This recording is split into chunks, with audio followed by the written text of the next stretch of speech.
Okay, we're on Kilayim Perek Gimel Mishnah Gimel. Says the Mishnah, Haya rosh tor yarak nichnas letoch sadeh yarak acher. This is something we've actually learned a number of times before, the idea of rosh tor. The rosh tor is if I have one field, if I have a field here that's square, and then another field that comes into it in a triangle triangle configuration. Mutar, that's permitted. Why? Because it looks like it's not like they're bumping into each other. It looks like the ends of the fields. So therefore, they're not mixed, and that's not considered a prohibition of Kilayim. We've seen that regarding Tavua already. So now the Mishnah is sort of repeating the exact same thing regarding vegetables, regarding vegetable gardens as well, or fields. Says the Mishnah, Haita sadeu zru'a yarak. If I have one type of vegetable, I have a tomato field. But instead, and I want to put instead of a tomato field, I want to put in one row or a small amount of something else, cucumbers for example. It says, so how much do I have to separate? What do I have to do in order to make that happen? It says the Mishnah, Rabbi Yishmael Omer, Ad hatelem mefulash merosh hasadeh ve'ad rosho. Telem is the furrow of the plow. Okay, so there's two possible understandings. A telem could either be a raised area or it could be a furrow of the plow. So I'm going to explain according to the Kahati, and then I'll explain according to the Bartanura. The Kahati explains that the telem is the furrow of the plow that's separating between the new plant and the old plant. So I'll just show you my picture. I made you some pictures. Okay, I have blue is tomato, and now I want to plant cucumbers, a strip of cucumbers. The telem is the white.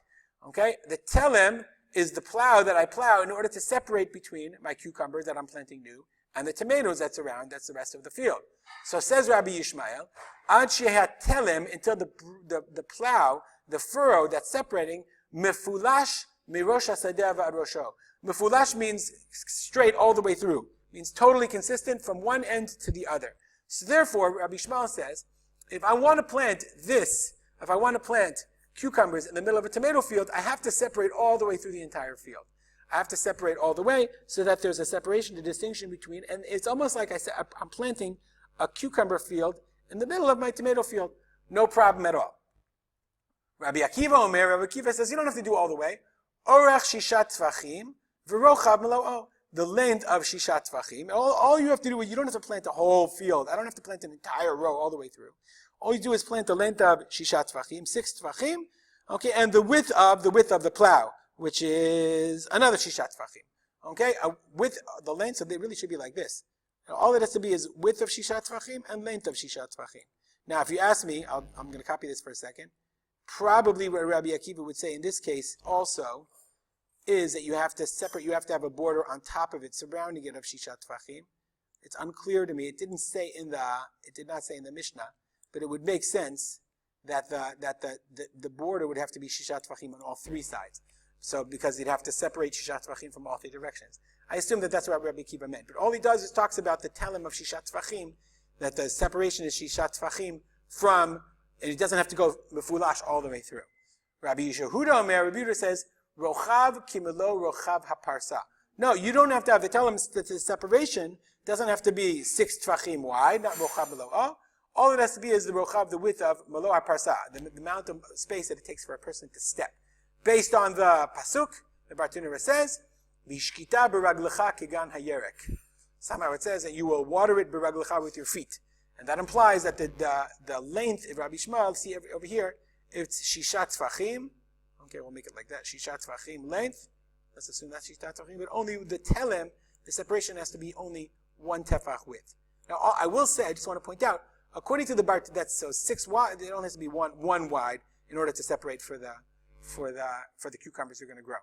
I assume also, Rabbi Yishmael would also agree that it's probably you have to separate it on all 3 sides. Yeah, we'll figure that out somehow. I don't know how to turn that one around. Okay, so the Bartanura then says he says that the telem has to be moved. The telem is not the separation. Remember, we explained the Kahati said the telem is the separation. The Bartanura says the telem here referred to is the raised furrow, the furrow that you're planting in. So it's not the distinction, not the separation. So Rabbi Yishmael says the furrow has to be from one side. You have to have a field all the way. And Rabbi Akiva says, no, the furrow, this middle thing is 6 tefachim. And Rabbi Yishmael says this middle thing would be only 1 tefach. Okay, so there's two ways of understanding that Mishnah, that interpretation of the second half of the Mishnah when it says Ache HaTelem. Which telem is it referring to? Is it referring to, like the Kahati explains, the telem, the furrow that separates between the cucumbers and the rest of the other field, or the cucumbers themselves? All right, if you have any comments or questions, please feel free as always to contact me at rspolter@gmail.com, and we'll dedicate the learning to the memory of my father, Harav Simcha ben Yitzchak Kalman. Have a great day.